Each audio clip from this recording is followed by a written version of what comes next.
Hello, successful people. Welcome back to the Iron Fry Success channel. I'm DK and my husband Mo is working right now, but he will join us later. In today's video, I'm going to show you how I put up this feature wall behind me, which is homeowner and renter friendly. And I use no glue, no nails, and no paint to do this feature wall. Come check it out.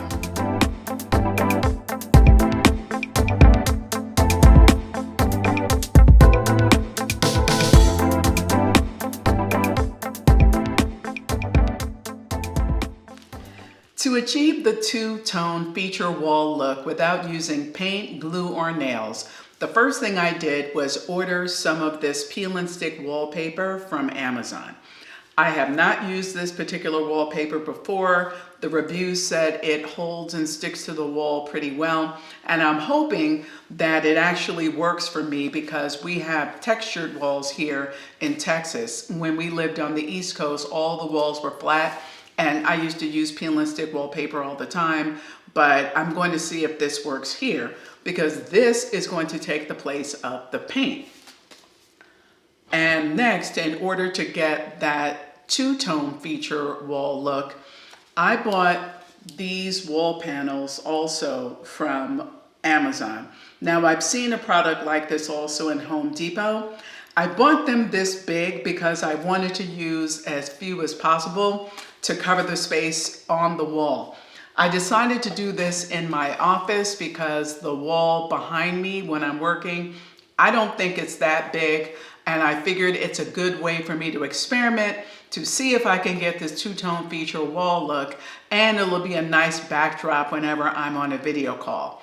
So let's see how this works. Here's the wall that I plan to use for my feature wall. I am going to wallpaper this back wall, including the space that's above this closet and a little bit of space to the right. And I am only going to use the wall panels on this flat wall to the left of the closet that you see here. Now, of course, step one is to always measure so that you know that you have enough and how much you have to use. And I also have some double-sided tape with me because I'm concerned about whether the wallpaper is going to stick to the wall. And really, after I put the panels up there, I actually don't know if even though the panels are very light individually, I don't know if the weight of all the panels is going to pull the wallpaper off the wall or not. But you get to figure it out with me and see if this is something that'll work for you. I have this wallpaper here. It has a heavy weight to it, so I like that and feels very smooth. So I'm hoping when I stick the wall panels on, it sticks pretty well. I'm using this, I think it's a putty knife that we had around the house to help me smooth. I have a longer straight edge, I'll show you. I'm gonna try and use this as well. It's seen a lot of action apparently, but I'm not sure which one I'll need, so I have both of them on hand. I am going to start from this edge along the closet so that I get a clean edge as I go to the top, and then work my way to the left. So this way, when I have to cut this, that cut side will be along the corner of the wall. And hopefully, because I'm going to put the panels on top, I don't have to worry about it being exactly perfect. So hopefully this plan will work out. Let's see. The wallpaper was easy to work with because of its great stickiness and the weight. So it was easy for me to just reposition it when I needed to. Notice that I did not really use that putty knife or that other straight edge, because I noticed it was leaving scrape marks in the wallpaper, as was my jewelry. So if you're doing this, use something plastic to smooth it out and take your jewelry off first. I just overlapped the second panel on top of the first panel a little bit and used my hands to smooth it out. When I got to the bottom, I realized I forgot to take off the outlet covers, so I just cut that out and would go back and fix it later. Again, using that third panel, I just used my hands to smooth it out. I knew that there were going to be a lot of lumps and bumps doing that, but I wasn't concerned because I knew I would cover it with the panels. So here is where I cut that one too short and had to go back and fix it. Putting the wallpaper up on these little side pieces on the side and above the closet wasn't a problem, even though I had to overlap those panels and put them one on top of the other and cut off the excess. It worked fine. So when I went back and took the outlet covers off, I was able to fill in some of the blank spots using small strips that I cut from the excess wallpaper. And I wasn't that concerned because I was going to put the outlet covers back on top, which would hide any white parts. And because I'm going to put the panels on the wall, the imperfections wouldn't really show, like me covering that bottom piece where I had cut it too short. So here's what it looked like.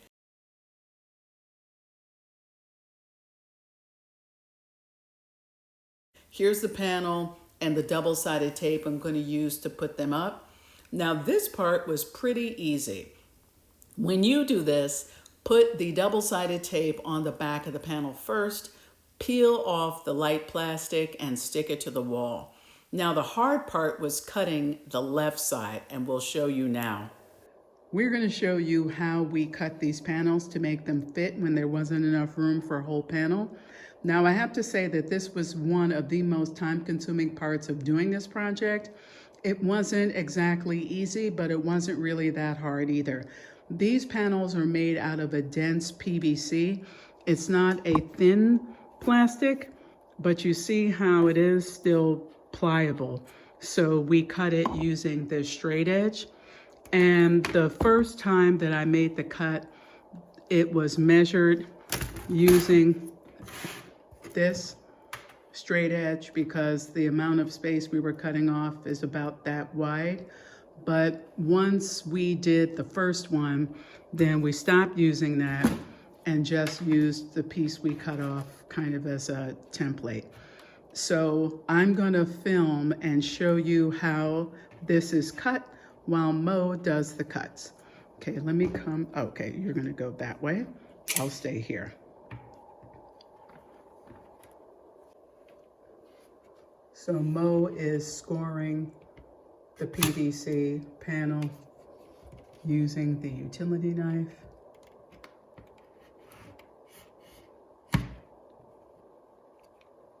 And it looks like you are pressing down to put some pressure on it, although not a lot, because you're just scoring where you're going to make the cut.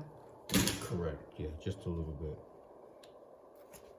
So are we going to cut this table if we cut on it, or like should anybody worry about that going all the way through? If you're cutting on the surface, you may want to put something underneath it.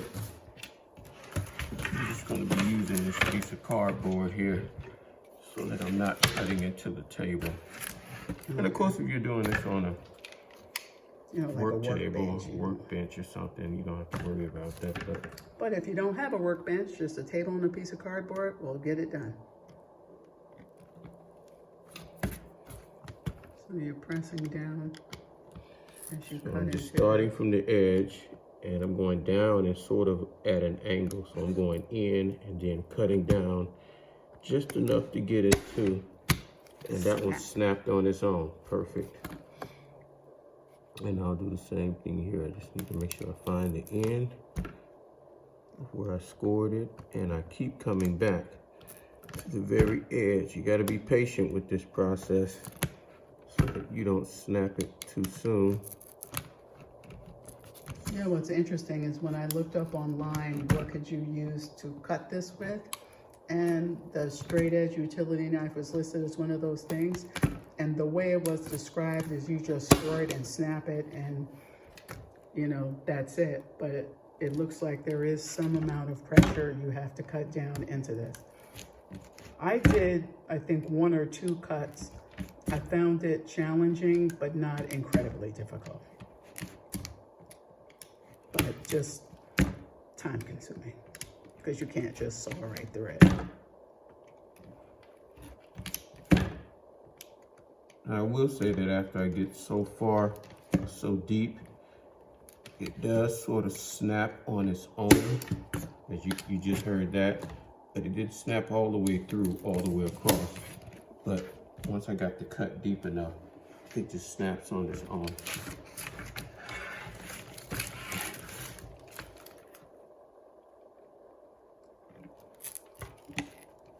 And this is good because you can see the angle that I'm coming through.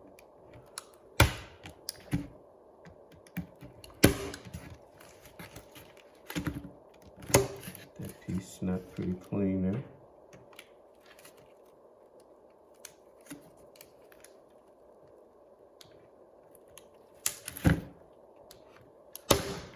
Ah, not bad.